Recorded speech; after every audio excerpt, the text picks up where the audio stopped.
IIT Madras BS data science quiz two computational thinking in one shot. तो इस video में computational thinking के quiz two के सारे फॉर्मूलाज एंड कॉन्सेप्ट समझेंगे जो कि आपके एग्जाम के लिए बहुत ज्यादा हेल्पफुल होने वाले हैं। तो चैनल को सब्सक्राइब कर लो एंड लेट्स गेट स्टार्टेड। तो कंप्यूटेशनल थिंकिंग का क्विज टू के लिए प्रिपेयर करने के लिए हम इस वीडियो में वीक 5 से वीक 8 तक का प्रिपेयर करेंगे। तो स्टार्ट करते हैं पहले कॉन्सेप्ट से, जो कि है लिस्ट। तो पहले हमने देखा था कि कैसे एक वेरिएबल एक वैल्यू स्टोर करता है, वैसे ही एक लिस्ट मल्टीपल वैल्यू स्टोर कर सकती है। लिस्ट का सूडो कोड या सिंटेक्स कुछ इस तरह होता है कि ऐसी रेक्टेंगुलर ब्रैकेट्स होती हैं जिसके अंदर वैल्यूज लिखी जाती हैं और हर वैल्यू जैसा कि आप इधर देख सकते हो एक कॉमा से सेपरेटेड होती है। और अगर लिस्ट के अंदर कुछ वैल्यू नहीं होती है तो ऐसे ये एम्प्टी लिस्ट हो जाती है। तो हम जो सूडो कोड पढ़ रहे हैं उसमें हमें अगर दो लिस्ट को ऐड करना है तो हम कुछ इस तरह से ये प्लस प्लस साइन यूज करके दो लिस्ट को एक दूसरे से ऐड कर सकते हैं। और हमें अगर किसी लिस्ट की वैल्यूज से इटरेट कराना है किसी ऑप्शन को, यानी कि हर वैल्यूज पे कोई ऑपरेशन अप्लाई कराना है, तो फिर उसका तरीका ये होता है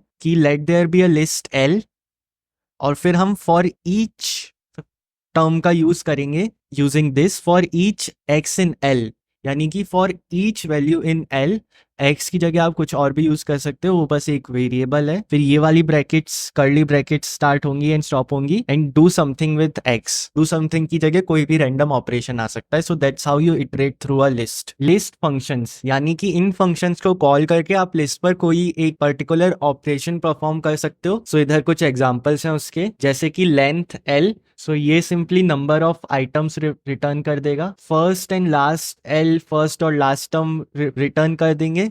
रेस्ट एल फंक्शन सारे वो items excluding the first item return कर देगा। इनिट डॉट एल सारे items excluding the last item return कर देगा। और member L comma E is used to check whether E is part of the list L or not. तो ये true या false में अपनी value return कर देगा। Guys, you are finding this video helpful. If you are still watching this, तो please अभी इस चैनल को सब्सक्राइब कर लो for more such videos. अब हम आ जाते हैं डिक्शनरीज पे, जो कि जानी जाती है की वैल्यू पेयर स्टोर करने के लिए। तो इसका स्यूडो कोड देख लेते हैं। तो ये लिखी जाती है ऐसी कर्ली ब्रैकेट्स के बीच जिसमें एक की होती है और फिर ऐसे डॉट्स के बाद वैल्यू होती है, जैसा कि आप इन एग्जांपल में देख सकते हो। तो इधर राहुल की है और 92 वैल्यू है और केवल कर्ली ब्रैकेट्स एम्प्टी डिक्शनरी होती है। सो हम डिक्शनरीज में कुछ इस तरह से वैल्यूज असाइन कर सकते हैं। पहले एक एम्प्टी डिक्शनरी बना लेंगे, फिर ऐसे डी लिखेंगे, फिर रेक्टेंगुलर ब्रैकेट्स में की का नाम लिखेंगे। इधर ये दिख रहा है K1 है वो की है और जो V1 है वो वैल्यू है।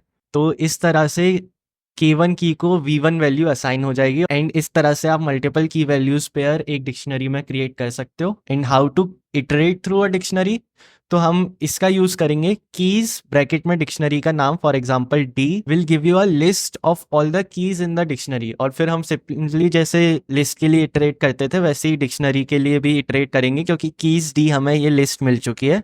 तो फॉर ईच के इन की D do something with D brackets में के, और ये फंक्शन इस की ब्रैकेट्स में डी कॉमा के रिपोर्ट्स वेदर के इज अ की इन डी और नॉट। तो ट्रू या फॉल्स में आंसर दे देगा ये। अब हम आ जाते हैं मैट्रिसेस पर। तो मैट्रिसेस सबने पढ़ी हुई हैं। मैट्रिसेस एक 2 डायमेंशनल टेबल होती है with m rows and n columns, और by convention rows and columns की जो नंबरिंग होती है वो 0 से ही स्टार्ट हो जाती है। और मैट्रिक्स की किसी भी वैल्यू को कॉल करने के लिए हम कुछ इस तरह से मैट्रिक्स का नाम फिर आई और जे टाइप कर हम कॉल कर सकते हैं उसको, I and J being the row and column respectively. And क्योंकि 0 से ही नंबरिंग स्टार्ट हो गई है तो आई की वैल्यू और जे की वैल्यूज m0 और m-1 या n-1 के बीच में रहनी पड़ेगी। बेटर समझने के लिए इस लाइन को देख लो। इस पीडीएफ का लिंक हमारे डिस्कॉर्ड सर्वर पर अवेलेबल है। और इस रैंडम एक्सेस की प्रॉपर्टी को एक्चुअल में समझा जाए तो ये समझ में आता है कि मैट्रिसेस एक्चुअल में 2 नेस्टेड डिक्शनरीज होती हैं।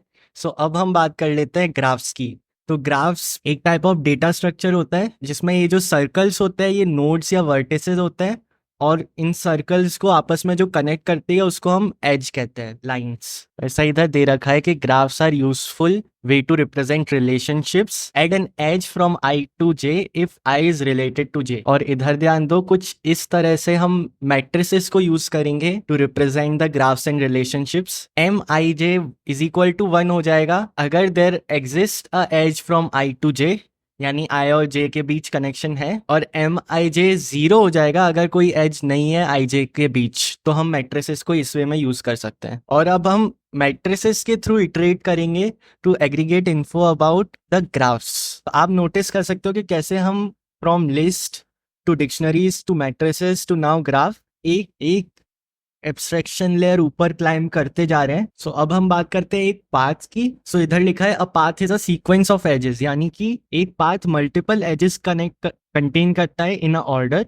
जितनी ज्यादा edges the longer the path is. And I think the आगे के graph concepts like breadth first search and depth first search is for week 9 and 10, so they won't be a part of quiz 2. I think quiz 2 का syllabus यहाँ and हो जाता है, पर please एक बार week 8 check कर लेना कि मैंने वीक 8 की थ्योरी में से कुछ मिस तो नहीं कर दिया है। प्लीज जो नोट्स डिस्कॉर्ड सर्वर पे दे रखे कंप्यूटेशनल थिंकिंग से, उससे गो थ्रू कर लेना एक बार वीक 8 का थ्योरी कंप्लीट करने के लिए। So this concludes the theory one shot of computational thinking quiz 2. I will try to bring a question paper solved in one shot video for computational thinking. तो उस video के लिए अभी channel को subscribe कर लो। And again these lectures are for boosting your confidence. अगर आपको पास होना इंश्योर करना और सारे कॉन्सेप्ट पढ़ने हैं तो IITM के लेक्चर्स देखो, इधर टॉपिक्स मिस हो सकते हैं। And that's it for the video. Best of luck for the exam and see you very soon. Piece.